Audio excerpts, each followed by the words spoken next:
the restaurant industry is not a career business you want your kids to be in. It's 24/7, 7 days a week. The rewards are there. But when the money's coming in, if you could step back. But I love what I do. I don't know if he would like it 100%, but yeah, it was there, for him to do that, take the opportunity and run, for the next generation. Right. Yeah, so if it was there if you wanted it, but you see what he's doing and now. it still is, I can give him my apron tomorrow. See ya.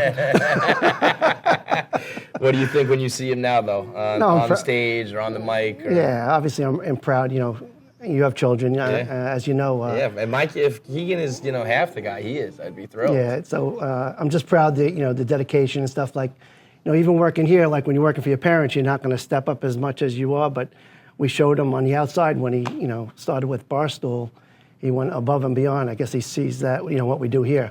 That's what I told him. He's like, I don't know why I did it. I'm like, I think you had that in you from an early age, probably because of what you saw with your parents. Yeah, it's like, owning a restaurant, it's like, it just doesn't happen, especially a family place. You have to do it. Like today, 70 years now or something? The guy who makes pizzas for lunch called in sick today. His back was killing him, so I'm there. I just made like 37 pies today. Just went out for delivery and How many stuff. pies do you think you made in your life? How many pies do you think Laredo's made? Oh, Laredo, forget it. he always says, I made enough pies to go around the world. Probably. I believe it, man. Well, I mean, Isn't it crazy he made a delivery today to for $12? The guy's been running the restaurant for 60 years. But that's he's like that's what you gotta sometimes do, right? I see him. He goes, I'm going out for delivery. I'm like, oh, is it like a huge one? He goes, no, it's just a pizza and a soup. I'm like, for $12.75, and he's walking to the person's house and bringing it to them just to get that little amount of money. And Every we little deal at bit counts. Barstool. We deal with all these crazy big money deals and all that stuff. And I just yeah, makes but me you know feel what? uncomfortable When it was, Dave was delivering papers and we were doing T-shirts that maybe not now, but for a long time it was that's his family business. That's I'll go take any dollar I can get. Going back, 20, 30 years ago, back in the 60s, 70s, they didn't have to deliver back then. Right. People came to you. It was like automatic. No, come pick it up or else you don't get it. Nowadays, even like years ago, if somebody complained about something. I remember one time a customer said, the veal, I don't like the veal. And then my uncle tasted the veal and said, there's nothing wrong with this veal. If you don't like the veal, don't come back. Don't come back. Right. But the guy came up next week and said, I'm sorry, and came back now. I don't like this. Yelp reviews, this and that. I'm going to threaten you. So the game it's a different world. changed, The internet's changed a lot, but the guy would be, I'm sorry. And he came back next week for his veal. The veal was fine. The veal was clearly fine. He goes, don't tell me. What's the problem? What's the problem with it? I took the leg of veal, I cut it myself. We just got it this morning. Rubbery. Is it rubbery? I love it. You did a hell of a job with this guy. So thank you. Yeah, I'm proud of him for sure. Yeah. What's not to be proud of with this guy? Yeah, drums and golf and Yeah. Did you ever dream of it? You ever think it would? No. No. It's hard to imagine. Just Barstool. I never thought there'd be something like Barstool. Right. For all you guys to have the opportunity. Right. No, there's opportunities for everything at Barstool. When they write the book on this whole place, every subject, you name it, they got it. We're one of a kind. So think about what Barstool's done for this place. For us, for all the small businesses. Unbelievable. Even we probably wouldn't be sitting here right now if it wasn't for the Barstool Fund. Right. And I think when it's all said and done, I feel like Frankie and Barstool and Borrelli's will all be intertwined in some way with that'll be a good thing. So, well done, sir. Thank you. You did great. Well, thanks for having me. Yeah, of course. Actually, you want to do? Is there any more? Or you want to leave it on that? That's perfect with me. So then, perfect. I can't think of a better way to wrap it up than hearing from the first Frankie Borrelli, or the second. You're the third? Third. 1, 2, 3. Frank Borrelli the third, Frank Borrelli, Whenever, two. can you guys hear me? Yeah. Every time whenever we get mail to our house, it's a nightmare because he's Frank Borrelli and I'm Frank Borrelli, and my mom's giving it to the wrong people. I'm like, how do you not know what mail? She's like, you're both the same name, same exact name. Drives me crazy. Yeah. I love it. Well, both Frankie Borrelli seem to be two. You guys are both great examples of how to run a business, get work done, accomplish what nobody else can accomplish. So good on both of you. Proud of you, man. Thank you. And the food is unbelievable. Oh my God. You want to make a pie? Sure, let's make a pie. Let's make a pie. We're making a pie, Frankie. No, I've never made a pie. When would I make a pie? I'm a Mick. We don't do these things. I actually, you know what? I lied. One time, I got like from a local pizza place. It was like a little kit, and I tried to, and I Don't stay on the outside. There you go. Let me throw some flour on the board. All right. Gotta be dramatic about it. Bah, bah. Just keep on the end. Far on the end, not in the middle. Okay. As far as you can go.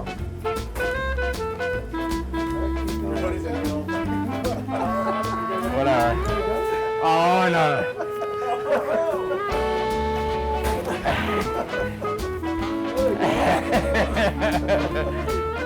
I know. I mean, look at that. It's like a blanket. It's like a parachute. Put it on here.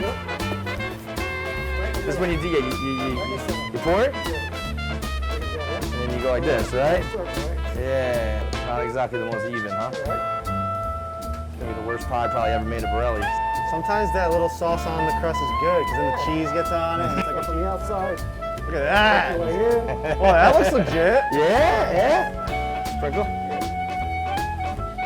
don't think I knew you had this.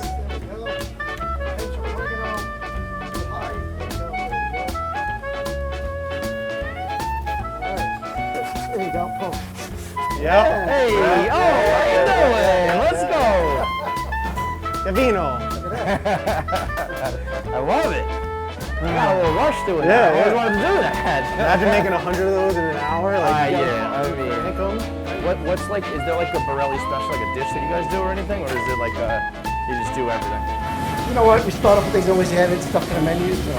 Homemade monoglot is really good. It's creamy. You know, we make the. What's your personal favorite? Or are you like sick of this shit? Do you like to eat it? Yeah. No, you like it? It's you can make your own version of whatever you want. Yeah. It's like Dave. I can eat these every day. Yeah. Right. Look at this baby. Look at that. I mean, come on. I'm a natural. That's how I like it. I like them thick, you know? When do I get hired or what? I got a job? It's gonna be like 2,000 degrees, right? Cheers, bro. Thanks, pal. To Borrelli's. I'm not kidding. I like your pizza. That's not bad, dude. I mean, imagine if I had my own pie at Borrelli's, the KFC. What does that mean? It comes a little fatter. It's skinny fat, man. You know, it's a skinny fat pie. It's Behind the Blog, the deep dive, sit-down conversations with your favorite personalities from Barstool Sports. Who they are, where they came from, where they were raised, and how they ended up at Barstool Sports. It's like sitting down with your best buds and having a deep dive, long conversation about your views on life. So hit the subscribe button, hit the bell icon, and leave a comment below. Which interviews did you like the most, and which Barstool personalities do you want to see sit down with me?